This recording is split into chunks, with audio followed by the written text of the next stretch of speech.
जय हिंद, प्रणाम, good morning. मैं सामाजिक कार्यकर्ता चौधरी परवीन भारतीय।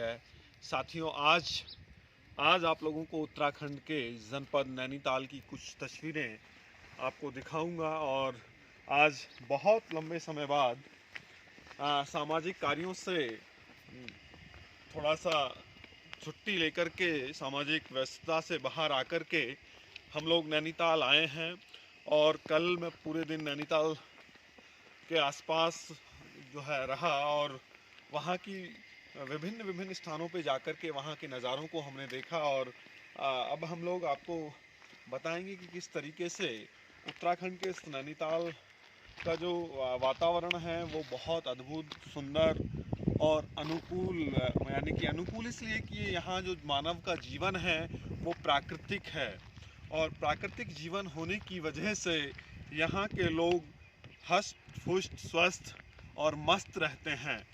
तो अब मैं आपको दिखाऊंगा कि ये देखिए, ये सामने किस तरीके से बहुत सुंदर पहाड़ हैं। और पहाड़ों की जो ये वादियाँ हैं, इन वादियों का जो नज़ारा है बहुत अद्भुत है। सामने आप देख सकते हैं ये होटल बना हुआ है। और हम लोग अभी नैनीताल के खुरपा ताल इस में मौजूद हैं। ये यहाँ मैदान है, यहाँ मैदान बच्चों के लिए खेलने के लिए है। और इस होटल में हम लोग रुके हुए हैं।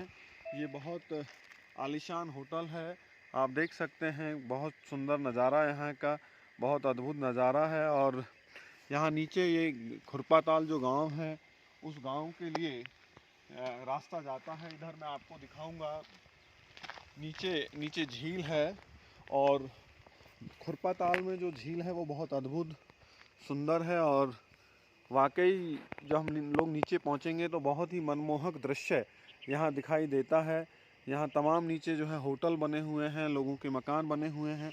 और अब मैं आप लोगों को आगे लेकर के चलूँगा, आप लोगों को जो यहाँ का वास्तविक जीवन है उस जीवन और जो ग्रामीण परिवेश है उस ग्रामीण परिवेश से रूबरू कराने का प्रयास करूँगा। आइए हम चलते हैं गाँव और खेतों की तरफ।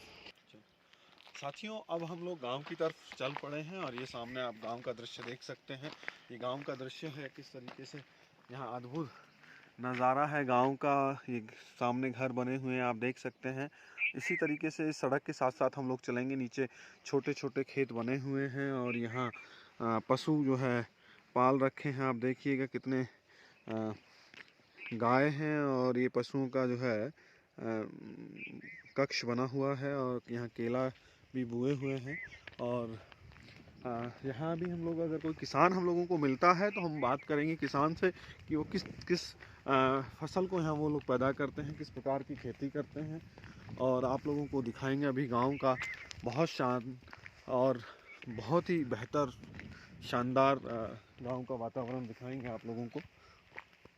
साथियों, उत्तराखंड में पहाड़ी पे बहुत छोटे छोटे खेत बने होते हैं, मतलब 5, 10, 15, 20 फीट फीट के। लेकिन यहाँ जो है खुरपा ताल में जो खेत हैं वो कुछ भूमि यहाँ समतल है, तो बड़े खेत यहाँ देखने को मिल सकते हैं। आप देखिएगा, जैसे यहाँ सीढ़ी नुमा ऊपर खेत दिख रहे हैं ना आपको, वो इस तरीके के यहाँ खेत होते हैं। लेकिन यहाँ कुछ भूमि जो है समतल है, लगभग जो है हम कह सकते हैं 15 से 20 बीघा ज़मीन के आसपास जो हमारा बीघा होता है उस बीघे के अनुसार यहाँ 15 से 20 बीघे ज़मीन है ऐसी है जो समतल है। और उस समतल में किसान बहुत अच्छे से फसल करता है। और यहाँ सबसे बड़ी बात यह है, जो मैं अभी सुबह से देख रहा हूँ, ये आप देख सकते हैं, ये जैविक खाद है। इस खेत में भी जैविक खाद है और सामने जो खेत है उस खेत में भी जैविक खाद आप देख सकते हैं, जैविक खाद पड़ा हुआ है। और यहाँ जो रासायनिक खाद है, रासायनिक खादों से किसान बचने का प्रयास करता है। वो चाहता है कि यहाँ के लोगों को मतलब जैविक, यानी कि जो प्राकृतिक फसल है, जो प्राकृतिक खाने की वनस्पति है वो पैदा हो, ताकि मानव के अंदर जो आज भिन्न भिन्न प्रकार के आधुनिकता की अंधी दौड़ में हम लोग रासायनिक खादों का प्रयोग करते हैं, जिस वजह से विभिन्न प्रकार की बीमारियां के कारण आज मानव जीवन और खासकर दिल्ली एनसीआर के लोग विभिन्न बीमारियों से ग्रस्त हैं। लेकिन यहाँ आप देख सकते हैं कि कितना जैविक खाद का जो है प्रयोग करके बहुत ही बेहतर फसल का निर्माण करने का प्रयास कर रहे हैं। तो जो एनसीआर के लोग हैं वो विभिन्न बीमारियों से ग्रस्त हैं, और यहाँ का जो जीवन है वो इसलिए मैं कह सकता हूँ वो स्वस्थ होगा। और गांव का दृश्य देखिएगा कि किस तरीके से यहाँ भिन्न भिन्न जो है गाड़ियाँ और खड़ी हुई हैं और गांव के लोग हैं। यानी कि हम कह सकते हैं कि जो यहाँ का छोटा किसान है वो आर्थिक रूप से समृद्ध है, सामाजिक रूप से समृद्ध है। क्योंकि कल शाम मेरी बहुत सारे साथियों से चर्चा हुई थी, तो अभी हम लोग गांव की तरफ बढ़ रहे हैं। साथियों, आप देख सकते हैं कि यहाँ जो है लहसुन की खेती किसान ने कर रखी है, और इसमें किसी भी रसायन का जो है प्रयोग नहीं किया गया है। और ऊपर गोभी की फसल थी जो अभी उजड़ गई है, लेकिन कहीं कहीं गोभी अभी भी खड़ी है। और यहाँ देख सकते हैं कि कितने आलीशान लोगों के छोटे छोटे मकान हैं। ये सामने बिल्कुल शानदार पहाड़ जो पर्वत है वो उसका जो दृश्य है वो शानदार है। और सामने आप देख सकते हैं कि महिला जो है गोबर यानी कि जो गाय भैंसों का गोबर है उसको लेकर के आ रही हैं और इसको खेत में डालेंगी। और यहाँ जो छोटे छोटे मकान हैं वाकई बहुत अद्भुत हैं, सुंदर हैं, बहुत अच्छा। गांव का जो ये खुरपाताल है इसका बहुत ही शानदार बेहद नज़ारा है। अब बढ़ते हैं आगे गांव की तरफ। साथियों, हम लोग खुरपाताल गांव, ये खुरपाताल गांव है, खुरपाताल गांव में मौजूद है। और यहाँ कुछ यहाँ के स्थानीय लोग, यहाँ के जो किसान हैं वो किसान हम लोगों को मिल गए हैं। क्या नाम है आपका? मेरा नाम है तारा सिंह कुनवाल। तारा सिंह कुनवाल साहब, आप यहाँ के मूल किसान हैं जी। तो यहाँ जो छोटे छोटे खेत हैं जी। मैंने यहाँ अभी पूरे गांव में घूम रहा था तो देखा कि हर खेत में जो है गोबर की खाद पड़ी हुई है, गोबर की खाद पड़ी हुई है, जैविक खाद का प्रयोग किया जा रहा है। क्या यहाँ रासायनिक खादों का क्या प्रयोग होता है? रासायनिक खाद का प्रयोग होता है, कम मात्रा में होता है। ज़्यादा यहाँ पर गोबर की खाद ही ज़्यादा चलती है। और इस हिसाब से अब धीरे धीरे बढ़ रहा है रासायनिक भी। मतलब अभी तो ये है कि हम लोगों को अपनी खुद की खाद है। हाँ। जब तो हम जानवर पाल रहे हैं जी। तब तक तो हमारे पास खाद है, तो हम खेतों में यही चीज़ डाल रहे हैं। अभी तो यही है कि शुद्धता इसी में है अभी। तो साथियों, जैविक खाद का अधिक प्रयोग किया जाता है, रासायनिक का ना के मात्र जो है ये लोग प्रयोग करें। इन लोगों से हम लोगों को सीख लेने की जरूरत है। किन किन फसलों की पैदावार आप लोग यहाँ करते हैं? हम जैसे आलू है, मटर है, बीन्स है, टमाटर है, हरी सब्जियां हैं जैसे पालक है और धनिया है। हम ये चीज़ें और ये मेथी ज़्यादा हरी सब्जी पैदा करते हैं हम लोग। सब्जियों की फसल अधिक पैदा की जाती है। जी। हमारे साथ हमारे बाबूजी हैं। क्या नाम है बाबूजी आपका? इधर आ जाइए। जी बाबूजी। ज्ञान सिंह कुनवाल। ज्ञान सिंह कुनवाल हमारे साथ हैं, बुजुर्ग हैं गांव के। बाबूजी, ये जो खुरपाताल गांव है जनपद नैनीताल में आता है, ये कितना पुराना गांव है और क्यों इस का खुरपाताल जो है नाम पड़ा? ये तो ऐसा है 100 साल पहले से है। करीब ये तो करीब आज से 150 साल पहले। 150 साल? हाँ। से हम हमारे बुजुर्ग बताते हैं। हाँ। ये एक खुरपाताल है। इसे जो तालाब है एक गाय की खुर की तरह है। ओके। तो इसका नाम इसलिए खुरपाताल पड़ा है। अच्छा, तो यहाँ कितनी आबादी है इस गांव की? इस गांव में कम से कम इस वक्त कम से कम इस प्रॉपर खुरपाताल जो है ये कम से कम मेरे ख्याल से 8 या 900 आबादी का गाँव है। और आगे पीछे इसके बहुत गाँव लगे हुए हैं। 800-900 लोगों की आबादी इस गांव में है। और यहाँ कुछ होटल भी बने हुए हैं। होटल रिसॉर्ट जो बने हुए हैं, मतलब रोजगार का साधन है मतलब यहाँ जो सैलानी है वो आते हैं। सैलानी आते हैं कि ये जनपद नैनीताल डिस्ट्रिक्ट से लगा हुआ है बिल्कुल। ये न्यू उसके है, वातावरण शुद्ध है, पहाड़ियाँ हैं अगल बगल, ये इसकी वजह से शुद्ध वातावरण। तो यहाँ जंगली जानवर जैसे बाघ वगैरह भी कभी कभी देखने को मिलते हैं। बाघ हैं और ज़्यादा नुकसान ये बंदरों का इसका बहुत ज़्यादा हो गया हमारे वहाँ। इसका बहुत नुकसान है। बाघ तो हैं, ये तो जरा उधर जंगल में है। अच्छा, जो ये गाँव में भी कभी चीता, टाइगर, बाघ देखने को मिला? कभी कभी दिखता है। जैसे आपके पास कुत्ते बिल्लियाँ हैं जैसे हमारे पास, तो उनके उसके जो आता है वैसे नहीं आता है। अच्छा अच्छा अच्छा। तो यहाँ गांव में सबसे देखने लायक चीज़ क्या है खुरपाताल में? अगर जो दिल्ली, एनसीआर और देश के दूसरे कोनों से जो लोग आए वो यहाँ क्या नज़ारा जो है सबसे सुंदर है? ये नज़ारा ये एक तो तालाब है, लेक है और दूसरे सुंदर वातावरण है और प्रदूषण नहीं है, इसलिए सैलानी ज़्यादा पसंद करता है। साथियों, गांव के लोगों को कहना है कि यहाँ का जो वातावरण है वो शुद्ध है और यहाँ बड़े ही शांति से लोग रहते हैं, बहुत शांत वातावरण है। मैंने भी पूरे गांव का भ्रमण किया और वाकई जो यहाँ की जो खुरपाताल की जो झील है, जो गाय के नुमा जो उसके खुर के आकार है, वो बहुत अपने आप में अद्भुत है और वो अपने आप ने तरफ आकर्षित करती है। और यहाँ के लोगों का जो जीवन है वो बहुत ही बेहद शानदार है। तो हम लोगों को यहाँ के किसानों से और यहाँ के लोगों से ये सीख लेनी चाहिए कि आज हम लोग समतल क्षेत्र की बात करें तो वहाँ रासायनिक खादों का बहुत अधिक प्रयोग किया जाता है, और यहाँ की अगर हम बात करें, यहाँ छोटी खेती है, छोटे किसान हैं, लेकिन अपने भरण पोषण और अपने जीवन को यापन करने के लिए छोटे खेतों में भी ये रासायनिक यानी कि अधिक फसल पैदा नहीं करते हैं, शुद्ध फसल पैदा करते हैं ताकि इनका जीवन और इनके द्वारा पैदा की गई फसल के फल सब्जी को खाकर के लोग को अच्छा स्वास्थ्य लाभ मिले। तो हम लोगों को मानव जीवन को देखते हुए जैविक खेती की तरफ बढ़ना चाहिए, जैविक खादों की तरफ बढ़ना चाहिए, रसायन से दूरी बनानी चाहिए। और जो यहाँ नैनीताल का और यहाँ पहाड़ का जो वातावरण है वो अपने आप में बहुत अद्भुत है, बहुत सुंदर है। यहाँ के लोगों से, यहाँ के जो लोग हैं वो नेचुरल जीवन जीते हैं और नेचुरल जीवन जीते हैं तो प्रकृति भी उनका साथ देती है। तो इसलिए मेरा समतल क्षेत्र के लोगों से निवेदन है कि अगर हम लोगों को लंबे समय जीवन व्यतीत करना है और मानवता को जीवित करना है, देखिए अभी ईमानदारी जो शब्द हम लोग प्रयोग करते हैं कि ईमानदार ईमानदार ईमानदार सिर्फ नेता ही नहीं होने चाहिए, ईमानदार सिर्फ अफसर कर्मचारी ही नहीं होने चाहिए।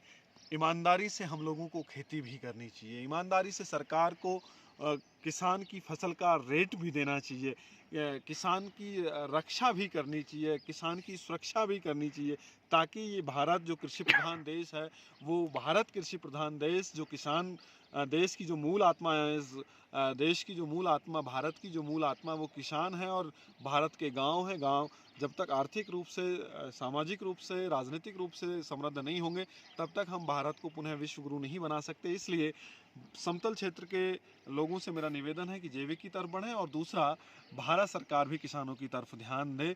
आगे भी कुछ गाँव के आप लोगों को नज़ारे दिखाएंगे, आए आगे हम लोग बढ़ते हैं। साथियों, हम लोग गांव में आगे बढ़े तो देख सकते हैं कि बहुत तेज़ी से पानी जो है नाली के माध्यम से आ रहा है। इस पे हम लोग बात करेंगे गांव के किसान से। ये जो पानी है ये कहाँ से आ रहा है? ये नेचुरल पानी आता है पहाड़ों से, ऊपर से, ये वाटरफॉल से। ओके, नेचुरल पानी है, ये बहुत पुराना पानी है। ये नेचुरल पानी है, यानी कि जो झरनों का पानी है, जो झील से पानी आ रहा है।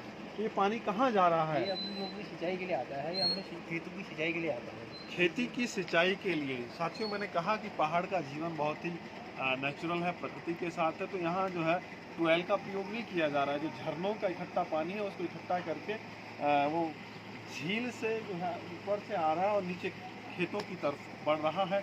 इधर हमारे गांव में बहुत शानदार यहाँ एक दुकान है और छोटे छोटे इन दुकानों से ये लोग और खेती से अपना जीवन बहुत अच्छे से व्यतीत कर रहे हैं।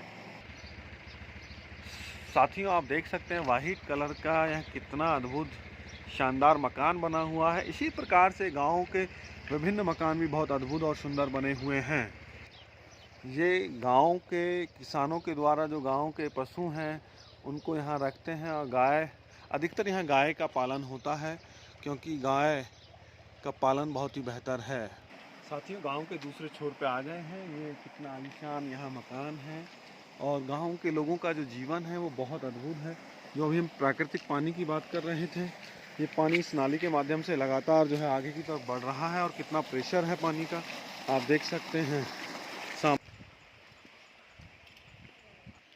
साथियों, गांव के दूसरे कोने पे हम लोग पहुंचे तो यहाँ दिखता है गांव का राजकीय माध्यमिक विद्यालय खुरपाताल, जिसकी स्थापना 1961 में जो है की गई है। और आगे बढ़ेंगे गांव में और भी शिक्षा के क्या संसाधन हैं, सरकार के द्वारा क्या चीज़ें स्थापित की गई हैं, उन सारी चीज़ों का नज़ारा हम लोग आगे बढ़ कर के देखेंगे। साथियों, चलते चलते हम एक दुकान में आए हैं जिस दुकान में मैगी, मोमोज़ और ऑमलेट, नमकीन, बिस्किट और चाय, यानी कि बहुत ही शानदार यहाँ जो है चाय मिलती है। और उस दुकान के जो संचालक हैं, क्या नाम है आपका? मेरा नाम है राजीव। राजीव जी, आपकी ये गांव में बिल्कुल गांव के एक कोने पे दुकान है, क्या यहाँ सैलानी आते हैं? हाँ, काफ़ी आते हैं। अच्छा, मतलब आप इस छोटी सी दुकान में अपना जीवन किस तरीके से व्यतीत कर रहे हैं? बढ़िया तरीके से, मतलब अच्छा आपका अच्छा जीवन यहाँ चल अच्छा रहा है। है? हाँ, अच्छा चल रहा है। हाँ, साथियों काफ़ी जी। सैलानी आते हैं यहाँ पे। जी जी जी। तो जो खुरपाताल गांव है, इसकी क्या कोई एक विशेषता है, किस लिए यहाँ लोग आते हैं? शांति है, एकांत है, तो शांति में रहने के लिए आते हैं लोग यहाँ पे, अपना मूड फ्रेश करने के लिए। साथियों, यहाँ शांति है, सुख है, आनंद है, और यहाँ के जो लोग हैं वो बहुत ही शांत प्रिय लोग हैं, और वो छोटी चीज़ों में, छोटी अर्थव्यवस्था में, छोटी पूंजी में अपने जीवन को बहुत ही आनंद के साथ जीवन व्यतीत कर रहे हैं। साथियों, अब हम लोग बढ़ रहे हैं गांव के दूसरे कोने की तरफ, और अभी कुछ चीज़ें और आप लोगों को आगे हम दिखाएंगे। साथियों, गांव के दूसरे कोने पे हम लोग आ गए हैं। तो मैं जैसे ही शिक्षा की बात कर रहा था कि गांव में शिक्षा के और क्या संसाधन हैं, तो आप देख सकते हैं कि यहाँ कन्या राजकीय बालिका इंटर कॉलेज है, बच्चों को, बालिकाओं को पढ़ने के लिए। और आगे हम बढ़ेंगे तो ये बिल्डिंग आप जो देख रहे हैं रेड कलर की, ये भारत सरकार की बड़ी बिल्डिंग है। इसमें केंद्रीय कर्मचारी अवकाश गृह कोई इनका विभाग है, और बहुत ही शानदार गांव के दर्शन हुए। और अब हम लोग आगे दूसरी कोई वीडियो लेकर के आएंगे। अभी खुरपाताल की हम इस वीडियो को पूरे गांव में हम लोगों ने आपको घुमाया, गांव के दर्शन कराए, गांव के लोगों का जीवन किस तरीके से वो व्यतीत कर रहे हैं, पहाड़ की क्या खूबसूरती है, पहाड़ के लोगों का क्या जीवन है, तमाम चीज़ों पर हमने आपके साथ चर्चा की है। और एक बार उन्हें मैं कहूँगा कि पहाड़ का दर्शन कराने का कृपा करें। जो पहाड़ का अद्भुत दर्शन है वो बहुत शानदार है और वाकई मनमोहक है। आप देख सकते हैं कि किस तरीके से, और ये सामने इस होटल में हम लोग रुके हुए हैं। तो अब हम लोग आप लोगों से विदा लेते हैं। जय हिंद, नमस्कार, प्रणाम।